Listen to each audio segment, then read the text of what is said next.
ഒരു സൂപ്പർ ഹീറോയുടെ. അപ്പോൾ ആ സാധനം ആ പൊത്തിൻ്റെ ഉള്ളിൽ അങ്ങനെ കിടക്കാണ്.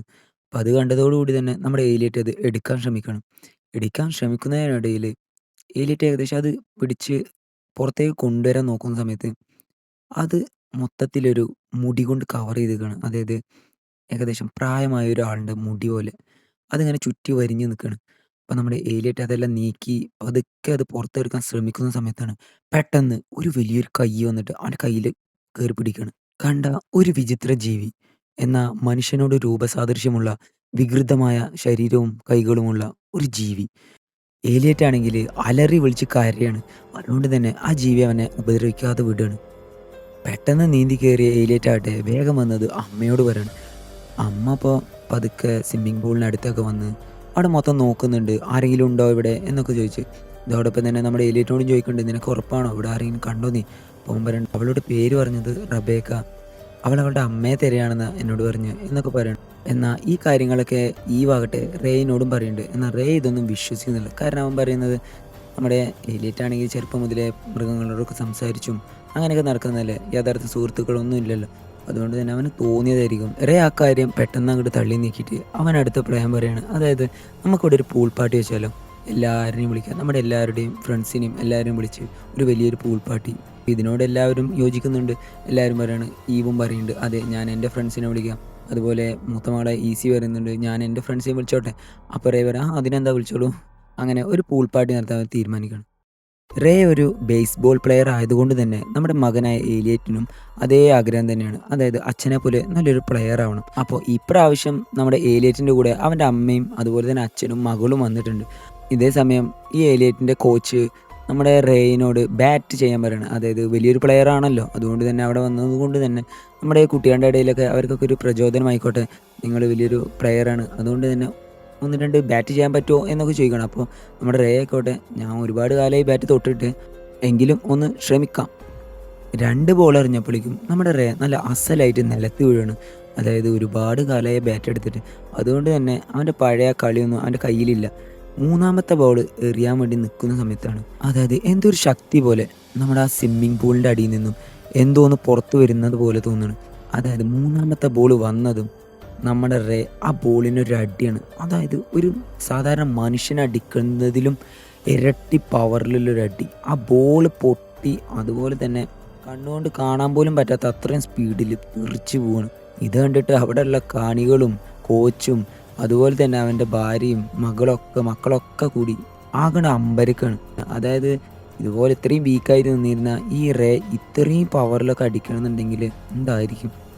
ഒരൊറ്റ മുറിവിൽ നിന്നും ആ സ്വിമ്മിംഗ് പൂളിൽ നിന്ന് എന്തായിരിക്കും ആ റേക്ക് കിട്ടിയിട്ടുണ്ടാവുക? നമുക്ക് വഴിയെ മനസ്സിലാക്കാം. പിന്നെ റേ ഈടായിട്ട് ഫുൾ ടൈം സ്വിമ്മിംഗ് പൂളിലാണ്. അതിപ്പോൾ ഈ രാവിലെ ആയിക്കോട്ടെ രാത്രി ആയിക്കോട്ടെ. അന്നത്തെ ദിവസം രാത്രി ആയിക്കോട്ടെ നമ്മുടെ ഈവും റേയും പുറത്ത് പോവാണ്. എന്തോ ഒരു ആവശ്യത്തിന് വേണ്ടി പോവാണ്. അപ്പോൾ അതേ സമയം കുറച്ച് കഴിഞ്ഞിട്ടേ വരുള്ളൂ. അപ്പോൾ വീടൊക്കെ ഒന്ന് നോക്കിക്കോണേ എന്നൊക്കെ പറഞ്ഞ് പോവാണ്. ഇതേ സമയം ഈസി ഏലിയറ്റിനോട് പറയാണ്, എൻ്റെ കുറച്ച് ഫ്രണ്ട്സ് വരുന്നുണ്ട്. അപ്പോൾ നീ അത് വലിയ കാര്യമൊന്നും ആക്കണ്ട. നീ അത് അമ്മയോടും അച്ഛനോടും പറയാൻ നിൽക്കണ്ട. നീ അഥവാ പറഞ്ഞാൽ നിൻ്റെ ഫിഷ് ടാങ്കിൽ ഞാൻ സോപ്പ് മൂടി എടുത്തിടും. അതുകൊണ്ട് അത് പറയാൻ നിൽക്കണ്ട എന്ന് പറയണം. അപ്പോൾ ഏലിയറ്റ് അതും പേടിച്ച് ആ ഇല്ല പറയില്ല എന്നും പറഞ്ഞ് അവർ കോംപ്രമൈസിലാവാണ്. എന്നാൽ ഈസി ഫ്രണ്ട്സ് എന്ന് ഉദ്ദേശിച്ചത് അവളുടെ ബോയ് ഫ്രണ്ടിൻ്റെ കാര്യമാണ്.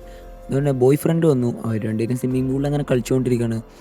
ഈ കണ്ണടച്ചിട്ട് തപ്പിപ്പിടിക്കുക അങ്ങനെ കളിച്ചുകൊണ്ടിരിക്കുകയാണ്. അപ്പോൾ അടുത്തതായിക്കോട്ടെ ഈസിയുടെ ടേണാണ്. അവൾ കണ്ണടച്ചിട്ട് നമ്മുടെ ഇനി ബോയ് ഫ്രണ്ടിനെ കണ്ടെടുത്തണം. അപ്പോൾ അതിനുവേണ്ടി കണ്ണടച്ചുകൊണ്ടിരിക്കുന്ന സമയത്ത് ബോയ് ഫ്രണ്ട് ആയിക്കോട്ടെ ഇവിടെ കുറച്ച് വട്ടം കറപ്പിക്കാം എന്ന് കരുതി അവൻ ആ സ്വിമ്മിംഗ് പൂളിൽ നിന്നും പുറത്തിറങ്ങി പോവാണ്. എന്നാൽ ഇവളുടെ വിചാരം അവനിപ്പോഴും ഈ സ്വിമ്മിംഗ് പൂളിലുണ്ടെന്നാണ്. അവൾ പാതി കണ്ണ് തുറന്നിങ്ങനെ നോക്കുന്ന സമയത്ത് സ്വിമ്മിംഗ് പൂളിൻ്റെ ചെറുതായിട്ട് സ്വിമ്മിംഗ് പൂളിൽ നിന്ന് തല ഇങ്ങനെ ചെറുതായിട്ട് പൊക്കി നോക്കുകയാണ്. ഇവളത് അവനാണെന്ന് വിചാരിച്ച് അവൻ്റെ അടുത്തേക്ക് ചെല്ലുന്നുണ്ടെങ്കിലും അത് സത്യത്തിൽ മറ്റെന്തോ ഒരു ജീവിയാണ്. പെട്ടെന്നായിക്കോട്ടെ ഒരു വിചിത്ര ജീവി നമ്മുടെ ഈസിയുടെ പുറകിലെ പെട്ടെന്ന് പൊങ്ങി നിൽക്കുകയാണ്. അതായത് കണ്ടാൽ തന്നെ ഒരു തരം മനുഷ്യനല്ല എന്നാൽ എന്തോ ഒരു ജീവി. അതോടൊപ്പം തന്നെ സ്വിമ്മിംഗ് പൂളിൽ ലൈറ്റും പോയിട്ടുണ്ട്. ഈസിക്ക് ചെറുതായിട്ട് പേടിയും എല്ലാം ഉണ്ട്. കാരണം ഈസി എത്ര വിളിച്ചിട്ടും നമ്മുടെ ബോയ് ഫ്രണ്ട് വിളി കേൾക്കുന്നില്ല. അതുകൊണ്ട് തന്നെ ഈസിക്ക് പേടിയുണ്ട്. തന്നെ അത് അവളുടെ ബോയ് ഫ്രണ്ടിൻ്റെ പണിയായിരിക്കും എന്ന് വിചാരിച്ച അവൾ വെള്ളത്തിൻ്റെ അതായത് സ്വിമ്മിംഗ് പൂളിൻ്റെ അടിയിലേക്ക് അങ്ങനെ നീന്തു പോകണം. അടിയിലേക്ക് എന്ന് പറഞ്ഞാൽ സ്വിമ്മിംഗ് പൂളിൻ്റെ അടിയിലേക്ക് നീന്തി പോകും. എന്നാൽ എത്ര നീന്തിയിട്ടും സ്വിമ്മിംഗ് പൂളിൻ്റെ അറ്റത്ത് എത്തുന്നില്ല. അതുപോലെ നീന്തിക്കൊണ്ടിരിക്കുകയാണ് നമ്മുടെ ഈസി. കുറച്ച് ദൂരം നീന്തി കഴിഞ്ഞിട്ട് ഈസി ചുറ്റിൽ നോക്കുമ്പോൾ ആകെ മൊത്തം ഇരുട്ടാണ്. അതായത് ഒരു സ്വിമ്മിംഗ് പൂൾ എത്ര പെട്ടെന്ന് ഒരു കടൽ പോലെയൊക്കെയാണ്. അതോടൊപ്പം അവൾ താഴേക്കൊന്ന് നോക്കിയതും താഴെ നിന്നും ഒരു പ്രത്യേകതരം ജീവി, ഒരുതരം തടിയൻ ഗുണ്ടാപ്പ് എന്നൊക്കെ പറയല്ലോ അതുപോലെ തന്നെ ഒരു ജീവി വായൊക്കെ തുറന്ന് അവനെ പിടിക്കാൻ വരാണ്. അതോടൊപ്പം അവളുടെ കാലിൽ പിടിക്കുന്നുമുണ്ട്. ഇതൊക്കെ കണ്ട് നമ്മുടെ ഈസിക്ക് ആകെ പേടിയാവാണ്. അവൾ വേഗം കാലൊക്കെ ചവിട്ടിയിട്ട് അവിടെ നിന്ന് ജീവനും കൊണ്ട് ഓടാണ്. ഇതേ സമയം അവൾ മുകളിലോട്ട് ഒന്ന് വെറുതെ ഒന്ന് നോക്കിയതാ.